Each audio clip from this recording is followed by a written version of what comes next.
మనం ఆరాధన చేసినట్లయితే ఏ సమస్యతో నీ వచ్చున్నావో నా ప్రభువు తెలుసు. ఆయనకు మరుగైంది లేదు.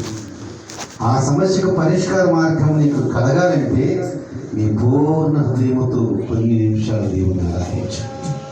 దేవుడిచ్చిన సమయం ఇది ప్రియ దేవుని బిడ్డలారా. దేవుడిచ్చిన సమయం. ప్రభు ఈరోజు నిన్ను నన్ను ఆయన సన్నిధికి నడిపించుకున్నాడంటే ఆయన ఉచిత కృప మాత్రమే. మన శక్తి, మన బలము, మన విశ్వాసము కానే కాదు. ఆయన ఉచిత కృప మన పట్ల ఉన్నది కాబట్టి ఆయన సన్నిధికి నడిపించుకున్నాడు. ఆయన సన్నిధికి నడిపించుకున్న బిడ్డ దేవుడు ఊరికి వదిలిపెట్టారు. మనల్ని పిలుచుకున్నవాడు నమ్మదగిన వాడు. హల్లెలూయా.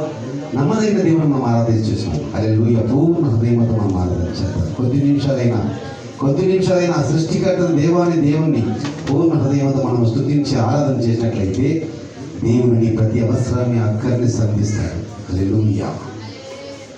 ఈరోజు అనారోగ్యంతో వచ్చిన వాళ్ళను కూడా దేవుడు స్వస్థపరుస్తాడు. ఏ పరిస్థితులు నీవు ఉన్నావో దేవుడు నీతో మాట్లాడబోతున్నాడు. హల్లెలూయా. ప్రభువు నీతో మాట్లాడబోతున్నాడు. దేవుడు నాతో మాట్లాడాలని ఆశ కలిగి వచ్చినట్లయితే తప్పనిసరిగా దైవ సేవకుల ద్వారా మీతో మాట్లాడతాడు. ఆ ఆశ నీలో ఉండాలి. ప్రభువు ఈరోజు నాతో మాట్లాడాలని. హల్లెలూయా. ప్రేమించేదని అధికముగా ఆరాధించు ఆసక్తితో అధికముగా ఆరాధించు ఆసక్తితో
హల్లెలూయా.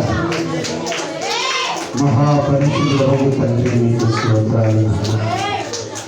ఎక్కడ ఇద్దరు ముగ్గురు నా నామమున కూడి ఉంటేనే వారి మధ్య నేను ఉంటానని చెప్పిన దేవుడు బయట ఇంతవరకు మా మధ్య సంచరించిన విధానాన్ని బట్టి మన పూర్ణ హృదయంతో స్థితించుకుంటున్నాము తండ్రి. కృపగల తండ్రి, మీ దయగల దేవుడు బయట మమ్మల్ని ప్రేమించి మా ముందుకు వచ్చినందుకు స్తోత్రాలు చెల్లించుకుంటారు.